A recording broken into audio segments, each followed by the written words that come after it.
नमस्कार दोस्तों, स्वागत है आप सभी का इस नए वीडियो में। दोस्तों, हम सभी को अच्छे इंसान बनने की सीख मिलती है और हम यही सीखते हैं कि बुरे कर्म से बचें और दूसरों का सम्मान करें। लेकिन कई बार हम यह भूल जाते हैं कि कभी कभी हमारी अच्छाई का गलत फायदा भी उठाया जा सकता है। अच्छा इंसान किसे पसंद नहीं आता? बचपन से ही हमें सिखाया जाता है कि अच्छा इंसान बनो, अच्छे कर्म करो, किसी का गलत फायदा ना उठाओ। लेकिन यह सिखाया नहीं जाता कि जब हम पर कुछ लोगों द्वारा अन्याय किया जाता है तो हमें कैसे रहना चाहिए। जब हमारा गलत फायदा उठाया जा रहा हो, क्या तब भी अच्छे बने रहना और हमारा आत्मसम्मान खोना सही है? जब एक अच्छे इंसान का हक जबरदस्ती छीना जा रहा हो, क्या तब भी अच्छे बने रहना ठीक है? दोस्तों, अच्छा होना आजकल एक आदर्श माना जाता है। जैसे कि आपने अपने आसपास के लोगों को यह कहते सुना होगा कि देखो, वह इंसान कितना ज्यादा अच्छा है। लेकिन हम इस बीच यह भूल जाते हैं कि अच्छे होने की भी एक सीमा होना जरूरी है। हमें यह याद रखना चाहिए कि हद से ज्यादा अच्छा होना भी अच्छा नहीं होता। और अगर हम यह भूल जाएंगे तो यह दुनिया हमें यह बार बार याद दिलाएगी और साबित करेगी कि हद से ज्यादा अच्छा होना भी अच्छा नहीं होता। अक्सर आपने यह देखा होगा कि जो जितना अच्छा होता है उसे उतना ही दुख मिलता है। पर ऐसा क्यों? व्यक्ति हमेशा दूसरों की भावनाओं और जरूरतों को अपने आप से अधिक महत्वपूर्ण मानता है और इसी कारण वह खुद को एक कठिन स्थिति में पाता है। अक्सर उसे ऐसा महसूस होता है कि आखिर क्यों उसके किए हुए अच्छे कामों को लोग नजरअंदाज करते हैं और उल्टा उसी का गलत फायदा उठाया जाता है। कभी ज्यादा काम करवाने से लेकर तो कभी उसे बिना कोई महत्व देकर नजरअंदाज करने तक। किसी के लिए हम अच्छा करते हैं तो वहीं से हमें दुख प्राप्त क्यों होता है? आमतौर पर जब कोई आदमी कभी क्रोध कर दे या दुखी होकर किसी को भला बुरा कह दें तो हम उसे बुरा समझने लगते हैं। ऐसा आपके साथ भी हुआ होगा कि आपने कभी ना कभी तंग होकर किसी को कुछ भला बुरा कह दिया होगा और सिर्फ उसी कारण आप लोगों के नजरों में बुरे माने जाने लगे। और जैसे कि कर्म और फल का नियम कहता है, बुरे कर्मों का परिणाम बुरा मिलेगा। आज तक आप यही समझते आए हैं कि सिर्फ बुरे कर्मों का फल बुरा होगा। लेकिन आज की इस कहानी के बाद आप यह समझ जाओगे कि अच्छा इंसान के साथ भी बुरा हो सकता है। जब वह हद से ज्यादा अच्छा बन जाए, उस इंसान को दुख ही मिलेगा, उसका परिणाम भी बुरा ही हो सकता है। तो चलिए, आज की इस बोध कहानी के द्वारा हम यह समझेंगे कि ऐसी स्थिति में हमें क्या करना चाहिए और यह भी जान लेंगे कि ज्यादा अच्छा होना अच्छा है या बुरा।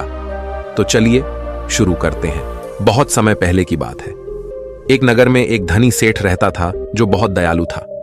इतना बड़ा व्यापार और बहुत सारा धन होने के बावजूद वह एक भोला और दान करने वाला इंसान था। वह हर किसी की मदद करता था। उसके मन में लोगों के प्रति प्यार और दया की भावना ये थी, वह किसी का भी दुख नहीं देख पाता था। उसके इतने दयालु और भोलेपन की वजह से उसके आसपास के लोग उसकी इसी बात को उसकी कमजोरी समझकर उसका फायदा उठाते थे। कुछ लोग उस सेठ के सामने झूठ मूठ का रोना रोकर उससे पैसे उधार ले जाते थे। सेठ अमीर तो था ही और ऊपर से दयालु भी। जब वह सेठ उन लोगों की दुखी हालत देखता और उनकी परेशानियां सुनता तो उसका मन भर आता।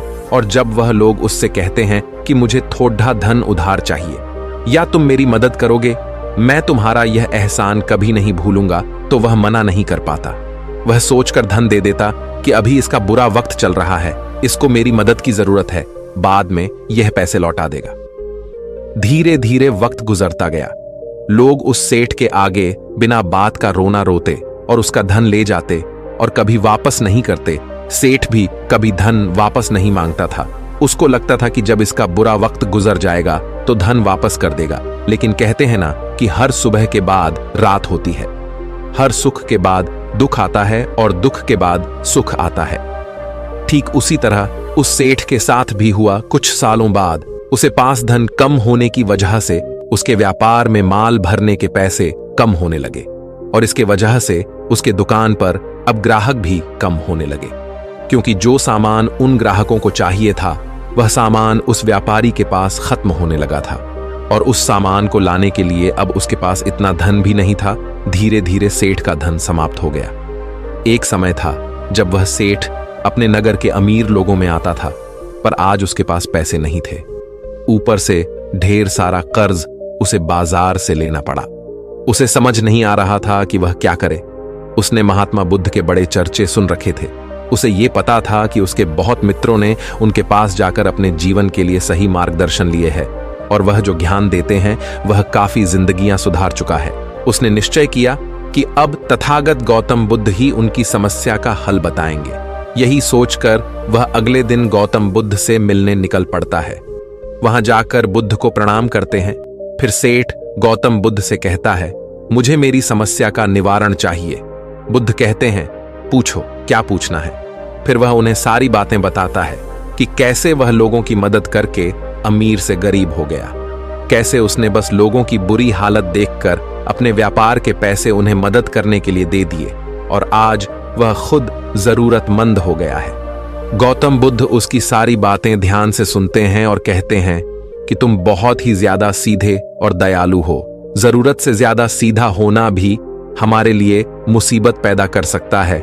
आगे बुद्ध कहते हैं, तुम लोगों की मदद इसलिए करते थे ताकि वो मुसीबत से बाहर निकल सके, लेकिन लोगों ने इसका फायदा उठाया और तुम्हें ठगने का काम करते रहे बाय। उस सेठ ने कहा, आप बिल्कुल सही कह रहे हैं बुद्ध। मेरे दुखों का कारण मेरा ज्यादा सीधा होना, सरल होना और दयावान होना ही लग रहा है, लेकिन मैं अब क्या करूं? मुझे रास्ता बताइए। क्या मैं बुरा बन जाऊं, दया निकालकर फेंक दूं, निर्दयी हो जाऊं? क्या अच्छाई करने की कोई कीमत नहीं? इस दुनिया में क्या मदद करने से या किसी का भला करने से बस यही परिणाम मिलता है? बुद्ध कहते हैं, नहीं, तुम्हें यह सब नहीं करना है। कई बार तुमने देखा होगा कि जो व्यक्ति ज्यादा अच्छा होता है उसे उतना ही ज्यादा दुख मिलता है। इसका सीधा कारण है कि वह अपने अधिकारों को सामने वाले की इच्छाओं से कम दर्जा देता है और फिर उसे जब भी आपसी अनबन होती है तो उसे अधिक तकलीफ होती है। लेकिन उसी के विपरीत हमें हमेशा यह भी नहीं सोचना चाहिए कि हमारा अच्छा ई और भला करना बेकार है या यह बस हमारी कमजोरी है। हमें अच्छा इसे हाथ कभी नहीं छोड़ ढना चाहिए।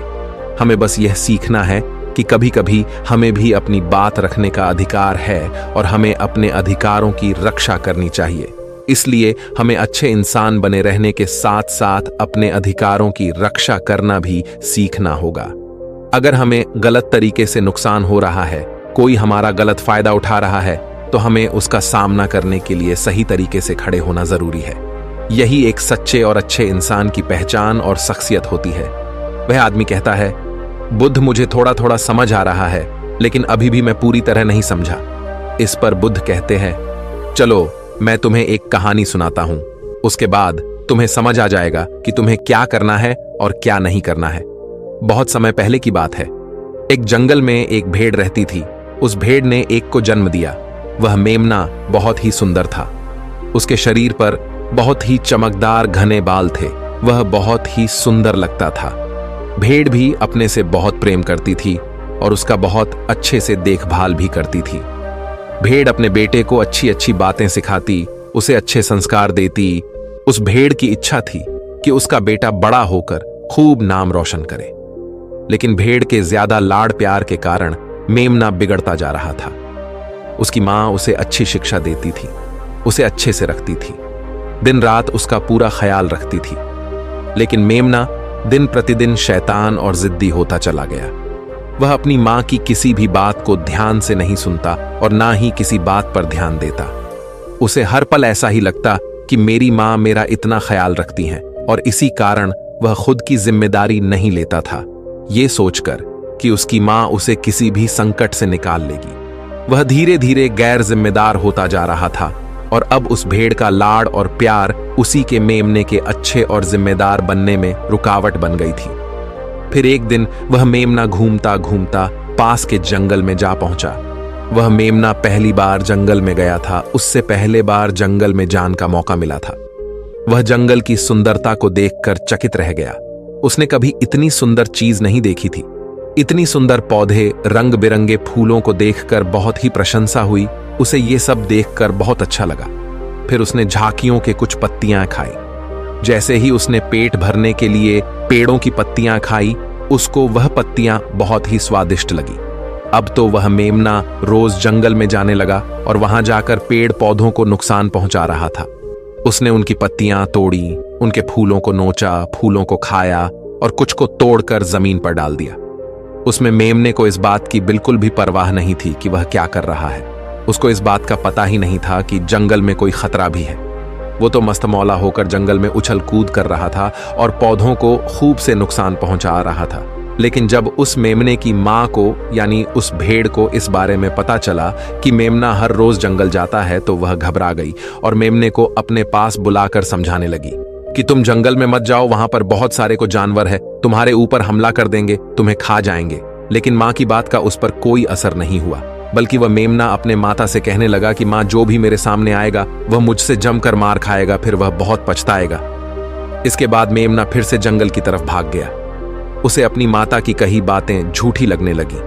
हर रोज की तरह उस दिन भी वह उछल कूद करने लगा और पेड़ पौधों की पत्तियां तोड़ने लगा। कभी फूलों को तोड़ता, कभी पेड़ों को खूब नुकसान पहुंचाता। लेकिन उस दिन उस जंगल में एक शेर पहुंचा। वह शेर बहुत ही ताकतवर था, लेकिन ताकतवर होने के साथ वह दयालु भी था। उस शेर का मानना था कि कमजोर प्राणियों को नुकसान पहुंचाना ठीक नहीं है। शक्तिशाली होने का मतलब यह नहीं है कि मैं किसी कमजोर प्राणी पर शक्ति का प्रयोग करूं। वह शेर उस जंगल में घूमने लगा। घूमते घूमते है वहां पर पहुंचा जहां पर वह नासमझ मेमना शैतानी कर रहा था। शेर ने उस मेमने को देखकर आश्चर्य में पड़ गया। शेर ने सोचा कि इस मेमने को किसी खूंखार जानवर का डर क्यों नहीं है। ये कैसे पेड़ पौधों की पत्तियां बिना काम के ही नोच रहा है। ये इनको खत्म कर रहा है और उन पत्तियों को खा कम बल्कि बिगाड़ ज्यादा रहा है। उसके बाद वह शेर कुछ देर तक चुपचाप खड़ा होकर उसको देखा रहा और शेर सोचता है कि मेमना कुछ ही देर में मुझे देखकर यहां से भाग जाएगा और उसके डर के भाग जाने से मुझे बल का प्रयोग नहीं करना पड़ेगा। लेकिन ऐसा नहीं हुआ। शेर बहुत देर तक खड़ा रहा और वहीं इंतजार करने लगा कि मेमना यहां से कब जाएगा। लेकिन मेमना तो भोजन करने में व्यस्त था। उसे शेर का कोई ख्याल नहीं था। मजे से पेड़ पौधे की पत्तियां नोच रहा था, उन्हें खा रहा था, सब कुछ बेकार कर रहा था। जब शेर ने देखा कि मेमना उसे देखने के बाद भी वहां से नहीं जा रहा, तो खुद वह मेमने के पास जाता है और वहां जाकर बोला, सुनो बच्चे, इस जंगल में फूल पत्तियों को नुकसान पहुंचा रहे हो। उन्हें जितना जरूरी है तुम्हारे भोजन के लिए बस उतने ही तोड़ो। तुम बहुत फूल पत्तियां यूं ही नष्ट कर रहे हो। अगर तुम इन पेड़ पौधों को, इन फूल पत्तियां को नुकसान पहुंचाओगे तो तुम अच्छे बच्चे कैसे बनोगे। अच्छे बच्चे कभी भी इस तरह जंगल में आकर पेड़ पौधों को नुकसान नहीं पहुंचाने लगते हैं। तुम्हारी मां ने तुम्हें अच्छा बच्चा नहीं बनाया। शेर की बातें सुनकर वो घमंड से बोलता है, तुम्हें अच्छे बच्चे बने रहना है, तुम बने रहो। मैं तो जैसा हूं वैसा ही ठीक हूं, मैं वैसे ही रहूंगा जैसे मुझे रहना है। शेर हैरान हो जाता है, लेकिन फिर शेर उसे मेमने को बच्चा समझकर माफ कर देता है, क्योंकि शेर नहीं चाहता था उसे बच्चे पर हमला करना पड़े। तुम खतरनाक तो कहीं से नजर नहीं आते, चले जाओ यहां से, बड़े आए खतरनाक। तुम मेरा दिमाग ज्यादा खराब मत करो, चले जाओ यहां से, अपना रास्ता नाप लो और मुझे इन फूल पत्तियों को खाने दो। ये कहकर वह घमंडी मेमना पत्तियां खाता हुआ आगे चला गया और शेर उसे बस हैरानी से देखता रह गया। तभी वहां पास में ही झांकियों के पीछे एक लोमड़ी छुपी हुई थी। वह लोमड़ी शेर और मेमने की सारी बातें सुन रही थी। उस लोमड़ी को शेर राजा की इस तरह बेइज्जती बर्दाश्त नहीं हुई, तो वहां से झाड़ियों से निकलकर शेर के पास आ पहुंची और शेर के पास आकर बोली, क्षमा कीजिएगा महाराज, आप तो इस जंगल के महाराज हैं, इतने बलशाली हैं, आप चाहें तो इसमें को 2 मिनट में मजा चखा सकते हैं और उसे आपका अपमान करने से रोक सकते थे, फिर आपने कुछ भी क्यों नहीं किया।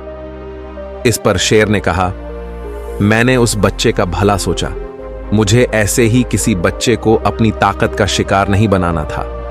यह सब सुनकर लोमड़ी बोली, महाराज, लेकिन आपके इतने सीधेपन और दयावान होने के कारण ही उस मेमने की हिम्मत बढ़ ही गई है। वह आपके सीधेपन का गलत फायदा उठा रहा है और जंगल में इधर उधर घूम रहा है और पेड़ पौधों को नुकसान पहुंचा रहा है। मुझे पता है कि कमजोर प्राणी पर हमला नहीं करना चाहिए, यह बहुत बुरी बात है और यह भी दया करना एक अच्छा गुण है, लेकिन शासन में कभी कभी भय दिखाना भी जरूरी है। आपकी यह बात सही है कि प्रजा के साथ दयालुता का व्यवहार करना चाहिए, लेकिन इसके साथ साथ यह भी जरूरी है कि उनके मन में राजा के प्रति डर भी हो, ताकि वह इस तरह के अपराध ना करे, कोई मर्यादा ना तोड़े। लोमड़ी की बात सुनकर जंगल का राजा शेर लोमड़ी से कहता है, क्या ऐसा हो सकता है कि मेमने को भय दिखाकर हम उसे काबू में कर सके, जिससे कि उसमें सुधार आए और उस मेमने को किसी तरह का नुकसान भी न पहुंचे, जिससे कि वह जंगल के पेड़ पौधों को कोई नुकसान न पहुंचाए। फिर शेर कहता है, लोमड़ी, क्या तुम ऐसा कर सकती हो? शेर के बात सुनकर लोमड़ी कहती है, जी हां महाराज, बिल्कुल मैं ऐसा कर सकती हूं कि वह डर भी जाए, सुधर भी जाए और उसे कोई नुकसान भी ना हो। उसे इतना डरा दूंगी कि वह जंगल में कभी दोबारा घुसने की हिम्मत नहीं करेगा। मैं उसे इस तरह डराऊंगी कि उसके मन में भय बैठ जाएगा। फिर वह जंगल के पेड़ पौधों को भी नुकसान नहीं पहुंचाएगा और साथ ही साथ मैं उसको कोई भी नुकसान नहीं पहुंचने दूंगी। फिर लोमड़ी कहती है कि उसकी मां तो उसे कभी सुधार नहीं पाई, लेकिन मैं उसे जरूर सुधार दूंगी। लोमड़ी की बातें सुनकर शेर ने बोला, अच्छा ठीक है, तुम कोशिश करके देखो। अगर तुम्हें इसमें सफलता मिल जाती है तो मैं तुम्हें जंगल के सभी जानवरों के सामने इनाम दूंगा। शेर की बातें सुनकर लोमड़ी बहुत खुश हुई। वह तुरंत मेमने के पास गई और उस पर गरज पड़ी। इससे पहले कि वह मेमना वहां से भाग पाता, उससे पहले ही लोमड़ी ने मेमने को जमीन पर पटक दिया और उसे अपने मजबूत पंजों से दबोच लिया। मेमने को दबोचने के बाद लोमड़ी मेमने से बोली कि बोल, तुझे मार दिया जाए या छोड़ दिया जाए? तुमने इस जंगल के पेड़ पौधे, यहाँ के फूल और कमजोर प्राणियों के साथ भी तो यही किया है। मेरे ख्याल में मार ही देना चाहिए। लोमड़ी की बातें सुनकर मेमना डर के मारे थर थर कांपने लगा। फिर वह लोमड़ी से बोलने लगा, मुझे माफ कर दो, मुझे छोड़ दो, मुझे यहां से जाने दो। मैं कभी भी जंगल की तरफ नहीं आऊंगा, ना ही कभी पेड़ पौधों को कोई नुकसान पहुंचा दूंगा, और अब मैं कभी कोई गलती नहीं करूंगा। तब लोमड़ी ने मेमने की पकड़ ढीली की। जैसे ही मेमने की पकड़ ढीली हुई, वह जोर जोर से भागने लगा। वह गिरता उठाता भागता हुआ अपनी मां के पास जा पहुंचा। उधर लोमड़ी शेर के पास गई और सर झुकाकर बोली, देखा महाराज, ताकत के साथ दिमाग का प्रयोग करना भी बहुत जरूरी होता है, तभी लोग हमारा सम्मान करते हैं, तभी हमारी अच्छाई का गलत फायदा नहीं उठाया जाएगा। लोमड़ी की बात सुनकर शेर लोमड़ी की योग्यता से प्रभावित हुआ। उसने लोमड़ी को सारे जानवरों के सामने इनाम दिया। उधर वह मेमना घबराए हुए अपनी मां के पास पहुंचा और अपनी मां से आकर लिपट गया और मां से क्षमा मांगने लगा। मां, मुझे क्षमा कर दो, मैंने आपकी बात कभी नहीं मानी। आप मुझे हमेशा सही कहती थी कि जंगल में बहुत खतरनाक जानवर रहते हैं। आज के बाद मैं कभी भी उसे जंगल में नहीं जाऊंगा।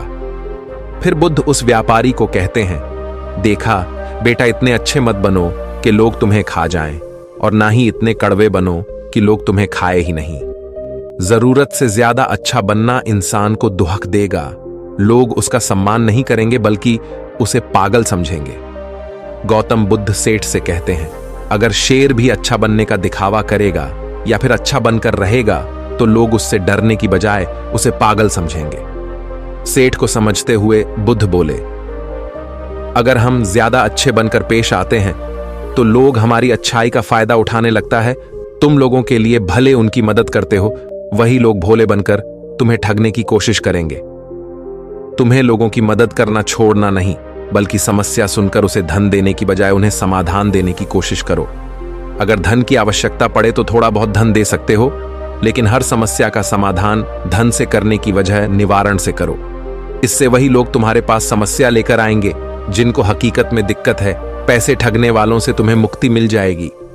सेठ बुद्ध को प्रणाम करता है और धन्यवाद कहकर वहां से चला जाता है। फिर वह वैसा ही करता है जैसा बुद्ध बताते हैं, और कुछ ही सालों में वह पहले जैसा धनवान बन जाता है। तो दोस्तों, आपने आज के इस वीडियो से क्या सीखा वह मुझे आप कमेंट में बता सकते हैं। इसी के साथ मैं उम्मीद है कि आपको आज की वीडियो पसंद आई होगी। तो इस वीडियो को उस इंसान को शेयर करें जिससे यह कहानी सुनने की जरूरत है, और उसी के ठीक बाद चैनल को सब्सक्राइब करें। तो चलिए फिर मिलते हैं ऐसी एक और नई वीडियो में एक नए मैसेज के साथ। तब तक के लिए अपना ख्याल रखें। धन्यवाद और नमोह बुद्धाय।